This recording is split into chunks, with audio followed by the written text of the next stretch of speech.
Hello there. My name is Deborah Perez and I am the Secondary ELAR Coordinator.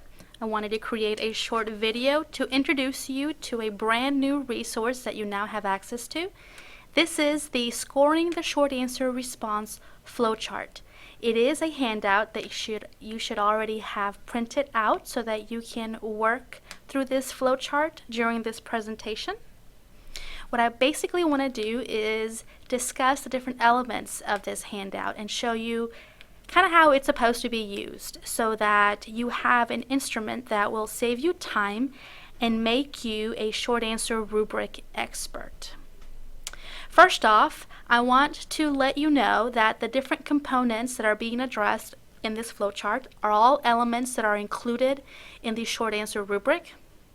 The questions that are being considered as you move through the flowchart come directly and specifically from the rubric as well. The implementation of this flowchart with students' short answer responses as well as released short answer responses proves that this tool is actually very accurate when it comes to the scoring of short answers in regards to the rubric. So now let's talk about this very quickly. Couple of things I need you to understand. First off, the big red items, idea, evidence, explanation, and analysis. These are the ideas from the rubric. These are the elements that help students move from that 1 to that 2 and that 3. A student cannot move to a 3 unless they've mastered a 2. A student cannot move to a 2 unless they've mastered a 1. A student cannot move to a 1 if they don't have the elements of idea present.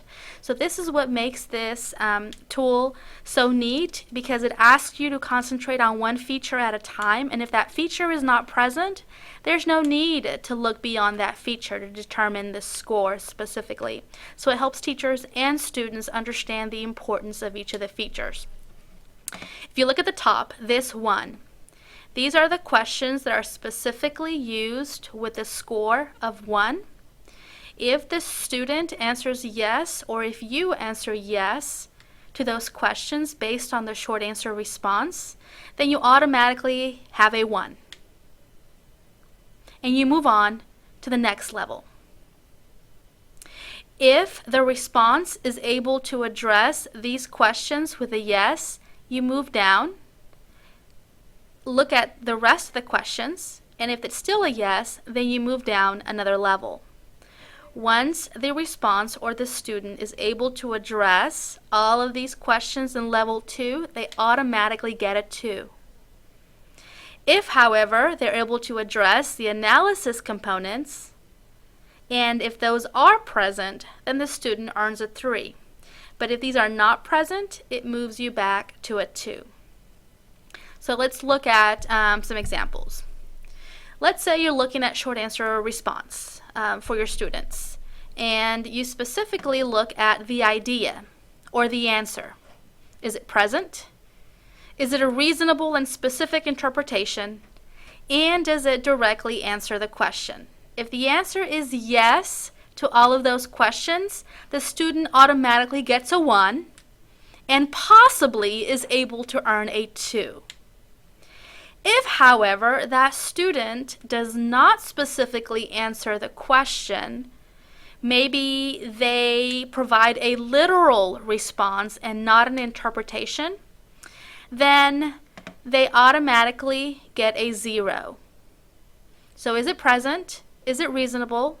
Does it answer the question? If the answer is no, then they get a 0. If the answer is yes, the response automatically gets a 1, and they're able to move to the second component, to a 2. In order for the response to earn a 2, they have to have 2 critical components. The first is the evidence. The second is the explanation. The evidence has to be present. It has to be directly present. It has to be relevant. And it has to avoid generalization, manipulation, or partiality within the text. If they, for example, don't have any evidence, they automatically get a 1. They can't move down the flow chart once they've answered no to any of the questions above it. So if they get a no for any of these questions, they automatically get a 1, which means they mastered all the components of a 1, but they didn't master all the components of a 2. But let's say their response did have evidence that was very specific and that didn't have generalization or manipulation or partiality. You moved on to the second phase, which is the explanation within the 2. Is there an explanation that connects the evidence to the idea? The explanation can occur before the text evidence or after the text evidence. And if it's there, if the student has somehow elaborated on his or her response, and they have evidence, and they have idea, then he or she has earned a score of 2. This is the highest this student will make if they've answered all of yeses in the first and second level. They are, however, eligible to possibly earn a 3 by considering the analysis or the connections. Is the analysis perceptive? Does it address across-text connections? Does it address complexities of text?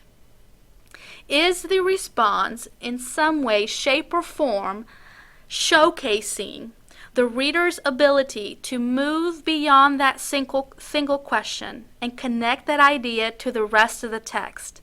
This means they actually have several pieces of evidence because they're working across text connections. This also means they're able to address the complexities of the text. Maybe they're looking at literary elements. Maybe they're looking at author's craft and how those features were able to be connected to the idea in question. If they are giving a deep analysis, a perceptive response that showcases the cross-text connections or addresses the complexities of the text, then that student earns a 3 if he or she is able to answer yes to all those questions. If for some reason the answer is no, maybe the student has a great idea with great evidence and a great explanation, but it never moves beyond those phases, then that student has earned a 2. So once again, the way the flowchart goes is once you've addressed all the yeses, you automatically earn that level. So once the response is able to answer a yes to all of these initial questions, that response has earned a 1 and is eligible to earn a 2 as long as the questions have a yes next to them. If any question is answered with a no, they go back to the previous level. And this goes with the idea that a student cannot earn a 3 if they don't master the components of a 1 or a 2. Or a student cannot earn a 2 if they don't master the components of the 1. And once again, if you look at that rubric, this is very specifically outlined within it. It tells you what you have and don't have within the specific scores of the short answer rubric. So I hope this tool and the floor chart analysis is able to save you time and help you address those short answer responses in your attempt to score them quickly and efficiently during this district benchmark season. Thank you once again for your time, and if you have any questions, feel free to contact me or your academic lead teacher within your campus. Thank you.